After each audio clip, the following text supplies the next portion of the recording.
Hey there, I'm Jarma, a 32-year-old translator living in the heart of New York City. Life's been a wild ride since I left the Czech Republic as a teenager.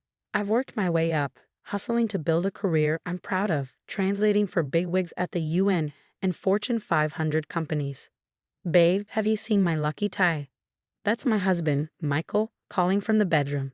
He's the sweetest guy, a dedicated elementary school teacher who can wrangle a room full of hyperactive kids but can never seem to find his own clothes. Check the laundry basket, I shout back, rolling my eyes with a smile. Moments later, Michael pops his head out, grinning. What would I do without you, Jarma? Probably show up to school with mismatched socks, I tease. Our apartment isn't anything fancy, but it's filled with love and laughter, something my brother Victor never really understood. Right on cue, my phone buzzes. It's a text from Victor. Don't forget, baby sis, engagement party this Saturday. Wear something presentable. I groan and show the message to Michael. Can you believe him? Michael sighs. Your brother's a piece of work. Are you sure you want to go? I shrug. He's still family, right? Besides, I've got to meet this Olivia he's marrying. Poor girl probably has no idea what she's getting into. Olivia Prescott. Michael raises an eyebrow. Isn't her family, like, ridiculously rich? Yep, I doubt Victor's marrying for love, I mutter. Victor's always been jealous of my success. Sure, he's got this big shot finance job, but he's never been satisfied. Every family dinner turns into some competition. Remember last Thanksgiving? Michael says as he adjusts his tie in the mirror. I groan. How could I forget? Of Jarma still playing telephone operator for a living. I mimic Victor's condescending tone. And then he had the nerve to call teachers glorified babysitters. Michael's expression falters for a moment, and I wrap my arms around him. Hey, you're changing lives. Victor wouldn't last 5 minutes in your classroom. Michael smiles and kisses my forehead. Thanks, babe. So what's the game plan for Saturday? I sigh, flopping onto our worn-out couch. Smile, nod, and try not to punch my brother in his smug face. Solid plan, Michael chuckles. Want me to fake food poisoning so we can bail early? I laugh but then pause. Maybe we should give it a real shot, for Mom and Dad's sake, at least. Michael raises an eyebrow. You sure? Last time we tried to keep the peace, Victor accidentally spilled wine all over me. I know, I groan. But he's getting married. Maybe he'll finally grow up. Michael snorts, and maybe pigs will fly. Later, as I lay out our outfits for the engagement party, I can't help but wonder if I'm making a mistake. But family's family, right? Even when they're a pain in the ass. The night of Victor's engagement party finally arrives, and I find myself nervously smoothing down my dress in the mirror of some swanky club bathroom. Michael and I had gone back and forth on whether we should even show up.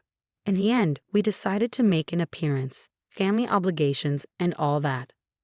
You look beautiful, Michael said as I stepped out of the bathroom. He looked handsome in his suit, though he kept nervously tugging at his collar. Thanks, babe. Ready to face the lion's den? I asked, taking his hand. We made our way through the crowded club, nodding at acquaintances while searching for familiar faces. The place was packed with Victor's finance bros and Olivia's socialite friends. Michael and I stuck out like sore thumbs. There's the happy couple, I muttered, spotting Victor and Olivia holding court near the bar. As we approached, Victor's eyes narrowed slightly. Well, the teacher and the translator decided to grace us with their presence after all. I forced a smile. Wouldn't miss it, brother dear. Congratulations, Olivia. Draped in designer labels, Olivia gave us a once-over. How quaint. Victor, darling, aren't you going to introduce me properly? Victor waved a dismissive hand. My sister, Jarma, and her husband. Mike, was it? Michael, I corrected through gritted teeth. Right. Well, mingle, enjoy yourselves. Open bar and all that, Victor said, already turning away. Michael squeezed my hand. Deep breaths jar. We just have to make it through tonight. We circulated through the party, making small talk and dodging backhanded compliments. I was just starting to think we might actually survive the evening when I overheard Victor's voice coming from a nearby VIP area. Can you believe my sister actually married that loser? An elementary school teacher. Talk about settling. I froze, my blood turning to ice.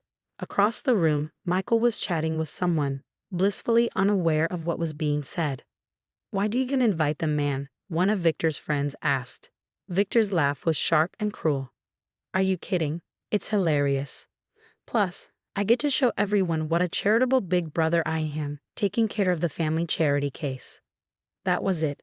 Fury burning in my chest, I stormed into the VIP area. "What the hell did you just say about my husband?" Victor's eyes widened briefly before his signature smirk returned. "Eavesdropping, little sister. How rude." "No, what's rude is insulting the people you supposedly care about behind their backs," I snapped. "Oh, come on, can't take a joke." Victor swayed slightly as he stood. "Everyone knows Michael's not good enough for you. Hell, you're barely good enough for this family." The words hit like a slap. "Excuse me?" "You heard me," Victor sneered. "Little Jarma, always trying to prove herself, playing translator while the rest of us do real work. It's pathetic, really." I saw red. "You arrogant, self-centered piece off. Everything okay over here?" Michael's voice cut through the tension. He must have noticed the commotion. Victor's grin turned predatory. "Oh look, it's the glorified babysitter. Tell me, Mike, how does it feel knowing you'll never be able to provide for my sister the way she deserves?" Michael's face fell, and something inside me snapped. "That's it. We're leaving. And you know what? Don't expect us at your wedding. I'm done trying to please you, Victor." I grabbed Michael's hand and started to walk away, but Victor's words followed us. "Running away again, Jarmella? Typical. You were always a disappointment." The drive home was silent, tears streaming down my face as Michael stared blankly out the window. When we finally got to our apartment, the dam broke. "I'm so sorry," I sobbed. "You didn't deserve any of that." Michael pulled me into his arms. "It's not your fault, Jar. Your brother's always been an ass." "I can't believe I kept giving him chances," I said, wiping my eyes. "No more. I'm done with him." Over the next few days, my phone blew up with messages from Victor, each one more manipulative than the last. "Come on, sis. I was drunk. You know I didn't mean it. Mom's heartbroken you're not coming to the wedding. How could you do this to the family? Stop being so dramatic. It was just a joke." I deleted every single one. No more second chances, no more toxic family drama. It was time to put myself and Michael first, no matter what anyone else thought. The fallout from Victor's bachelor party was nuclear. I dreaded making the call to my parents, but I knew I had to stand my ground. As I dialed their number, my stomach churned. "Mom, Dad, I need to talk to you about Victor's wedding." I started, my voice shaking slightly. "Oh, honey, we're so excited." Mom gushed. "Have you picked out your dress yet?" I took a deep breath. "Actually, that's what I need to tell you. Michael and I won't be attending." The silence on the other end was deafening. Then Dad's voice came through, low and angry. "What do you mean you're not attending? He's your brother." I explained what had happened at the bachelor party, my voice growing stronger with each word. But it didn't matter. They weren't listening. "You must have misunderstood," Mom insisted. "Victor would never say such things." "Your brother is under a lot of stress," Dad added. "You need to be more understanding." I hung up, feeling defeated, but Michael's supportive smile reminded me why I was doing this. We were in this together. Over the next few weeks, the family grapevine exploded. Cousins I hadn't spoken to in years suddenly had strong opinions about my life choices. Aunt Marta called to tell me I was being selfish, while Uncle Pavel sent a long-winded email about the importance of family. It wasn't until my cousin Petra reached out that I realized just how bad it had gotten. "Jarma, what's this I hear about you being jealous of Victor's success? And that Michael lost his job?" My blood boiled. Victor had been busy, spreading lies to make himself look better. I set Petra straight, but the damage was done. It felt like the entire family had turned against us. Fine. If that's how they wanted to play it, I'd show them what success really looked like. I threw myself into my work, staying late at the office and taking on extra projects. When a prestigious interpreting position opened up at the UN, I went after it with everything I had. The day I got the offer, I burst into our apartment, waving a letter. "Michael, I got it." He scooped me up into a bear hug, spinning me around. "I knew you would, babe. You're incredible." As I settled into my new role, Michael was making waves of his own. He developed an innovative teaching program that combined music and math, and the kids were eating it up. Suddenly, the school board was taking notice.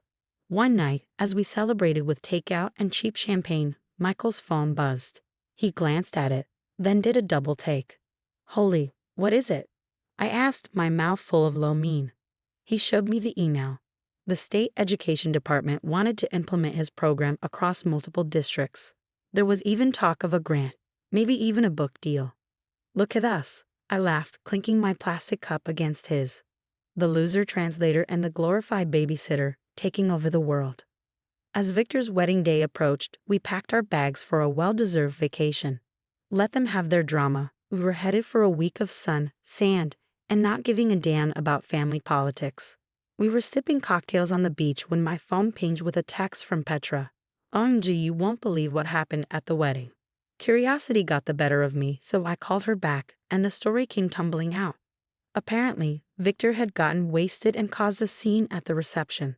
He'd ranted about ungrateful sisters and worthless brothers-in-law, airing all the family's dirty laundry in front of Olivia's horrified relatives. "It was a disaster, Jarma," Petra said. "Half the family left early, and Olivia looked like she wanted to murder him." I felt a twinge of satisfaction, quickly followed by guilt. I didn't want to be the kind of person who took pleasure in someone else's misfortunes, but I couldn't deny the sense of justice. The story's over, but I want to hear from you. Was I right to cut ties with Victor, or should family always come first, no matter what? Share your thoughts in the comments.